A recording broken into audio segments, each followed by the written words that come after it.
Le pape Jean-Paul Ier n'a exercé son pontificat que pendant un peu plus d'un mois, mais il a eu le temps, ce pape au doux sourire, de nous raconter plusieurs anecdotes dont il était friand.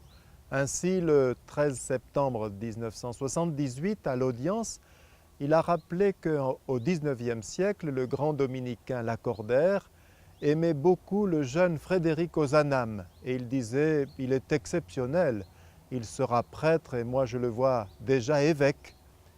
Et puis voilà que Frédéric Ozanam a rencontré une fille et il s'est marié. Et Lacordaire en a été très déçu. Et il a dit, voilà, il est tombé dans le piège. Il s'en va à Rome, il rencontre le pape Pie IX et il lui fait part de cette déception.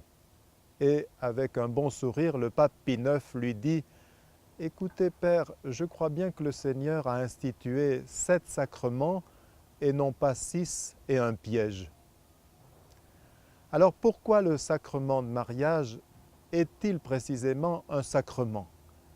Eh bien parce qu'il donne aux mariés une mission et une grâce. La mission, c'est la grâce, et la grâce, c'est de recevoir cette mission.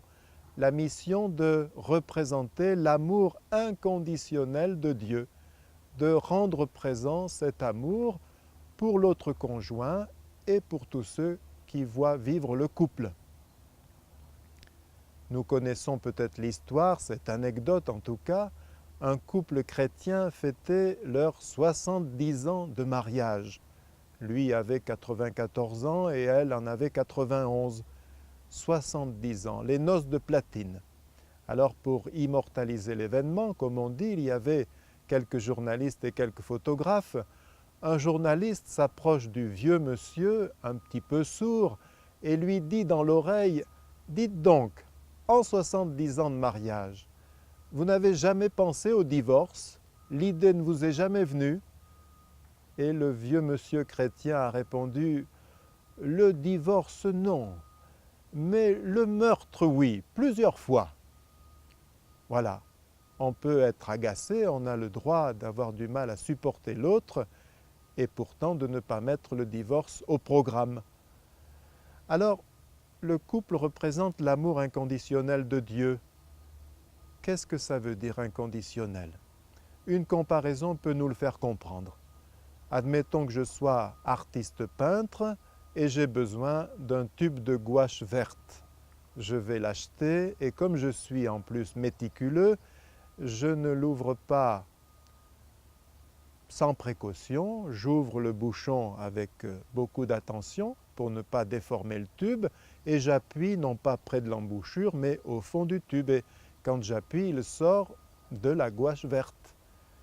Ce jour-là, impossible d'ouvrir le bouchon qui doit être coincé, donc je prends avec mes dents, évidemment je transforme le tube en spirale, mais quand j'appuie, il sort bien de la gouache verte. Ce jour-là, également impossible d'ouvrir le bouchon et comme j'ai mal aux dents, je ne veux pas risquer de les abîmer, donc je prends un cutter et je fends le tube en deux. Et que sort-il du tube de gouache? De la gouache verte. Ce jour-là, impossible d'ouvrir le tube, ça m'agace qu'on vende des trucs qui ne s'ouvrent pas, je suis énervé, je prends un marteau, je tape dessus, ça éclabousse de partout, mais c'est encore de la gouache verte. Eh bien, pour Dieu, c'est la même chose.